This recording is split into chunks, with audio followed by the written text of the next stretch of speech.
Intervention de Madame Moulin-Civil, rectrice de l'Académie de Lyon, chancelier des universités.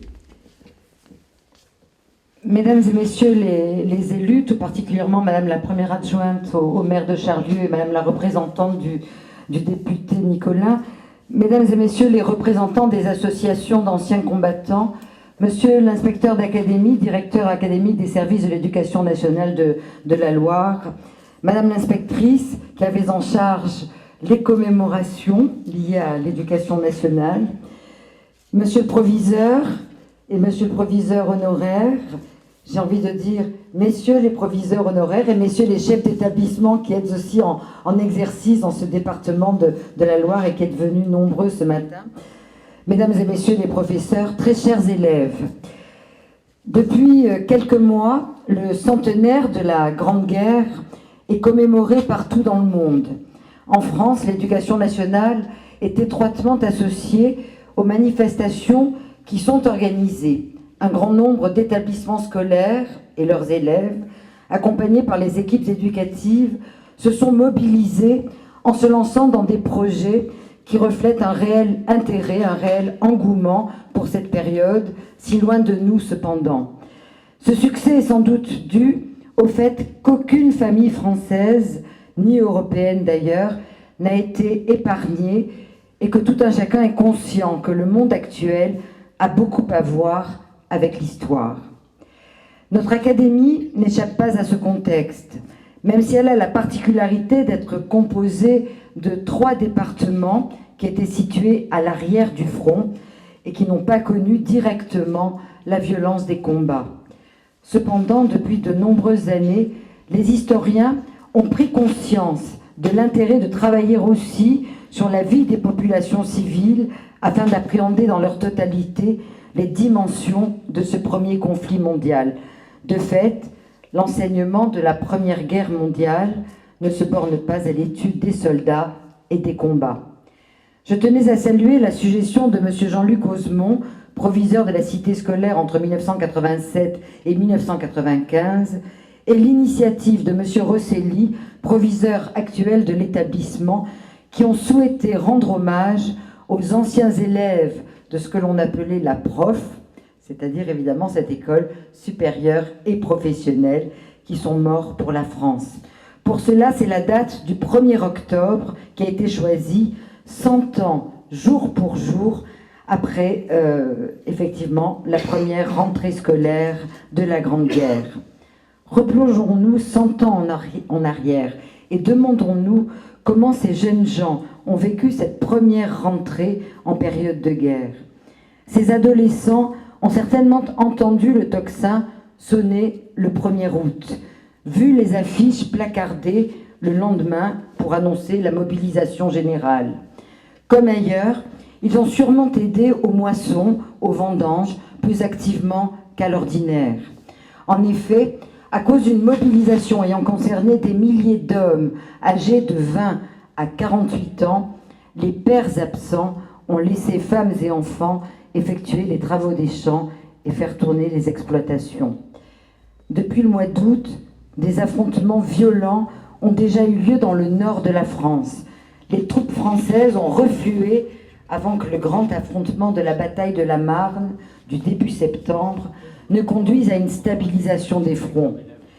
Les écoliers ont tous un membre de leur famille, père, frère, oncle, cousin, engagés dans la guerre. Entre août et fin septembre 1914, déjà 9 jeunes hommes, anciens élèves de l'école primaire supérieure de Charlieu, sont morts au combat. Les discours prononcés dans le cadre scolaire revêtent alors une tonalité singulière. Ils visent avant tout à justifier la guerre. Les maîtres doivent expliquer les raisons du conflit et commenter les communiqués officiels. Le 30 septembre 1914, en effet, à la veille de la rentrée scolaire, le ministre de ce que l'on appelait alors l'instruction publique, c'était le ministre de l'instruction publique et des Beaux-Arts, Albert Sarraut, a écrit au recteur d'académie « Je désire que le jour de la rentrée, dans chaque classe, la première parole du maître aux élèves hausse le cœur vers la patrie et que sa première leçon honore la lutte sacrée où nos armées sont engagées. Comme on peut le constater, les écoliers français sont d'emblée impliqués dans la guerre, ils ne peuvent y échapper. Les enseignements scolaires sont réorganisés en conséquence. Les cours de morale exaltent les valeurs de devoir d'obéissance, de sacrifice et d'amour de la patrie. Les cours d'histoire érigent les grandes figures nationales à admirer. Des instituteurs et des professeurs à la retraite ont été rappelés pour remplacer le personnel masculin qui est parti combattre. Voici donc les éléments du contexte dans lequel les élèves de Charlieu effectuent leur rentrée le 1er octobre 1914. 100 ans après, nos élèves du lycée sont là pour rendre hommage à cette population civile victime du premier conflit mondial. Ce sont aussi nos élèves du collège, je vais en parler. En fait, au-delà de l'hommage, c'est un vrai travail d'histoire qui a été mené. Plusieurs initiatives, dont nous venons évidemment d'avoir un aperçu, ont contribué à compléter leur programme scolaire dans lesquels l'étude de cette guerre demeure un point incontournable. Les élèves se sont intéressés à la dimension locale de cette histoire. Ils ont pris connaissance des objets du quotidien qui sont exposés ici grâce à la collecte qui a été menée auprès de la population jarléandine. Enfin, ils ont étudié des lettres écrites par des pères à leurs enfants. C'est l'occasion évidemment de démontrer que la guerre de 1914 a fait sauter un verrou. En effet, selon le grand historien de la Première Guerre mondiale, qui est Antoine Prost, eh bien, la séparation fait prendre conscience aux pères qu'ils aiment leurs enfants. Ils leur écrivent et leurs enfants leur répondent. On entre dans la paternité moderne, c'est ce que dit Antoine Prost. Toutes ces initiatives ont permis aux élèves de donner de la chair à une histoire parfois jugée trop abstraite, de les amener à comprendre ce que ce conflit a représenté pour toute une génération, de leur montrer les bouleversements considérables qu'a connus ce que l'on a coutume d'appeler le monde d'hier. Quant aux élèves de 3e du collège Michel Servet, ils n'ont pas été en reste. Par l'étude des paroles de la chanson de Craonne, qu'ils nous ont lues tout à l'heure, ils ont mesuré la souffrance des poilus, leur désillusion, leur amertume et leur résignation. Dans la perspective d'exercer leur esprit critique, les collégiens ont pu ainsi confronter les points de vue et les discours. On le voit, et je termine par là, les enjeux pédagogiques de cette commémoration sont nombreux. Mais l'enjeu est également civique.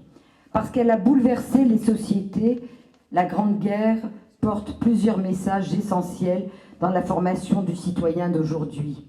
Celui de la vigilance de tous les instants qu'il nous faut exercer et continuer d'exercer.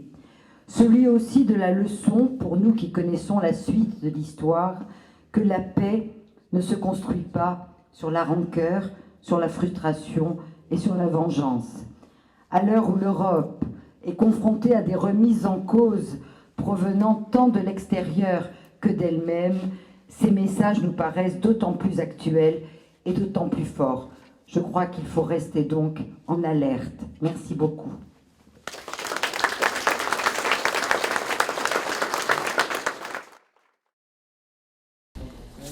Pour comprendre l'origine de cette exposition, il faut revenir un an en arrière quand mes élèves étaient en classe de première.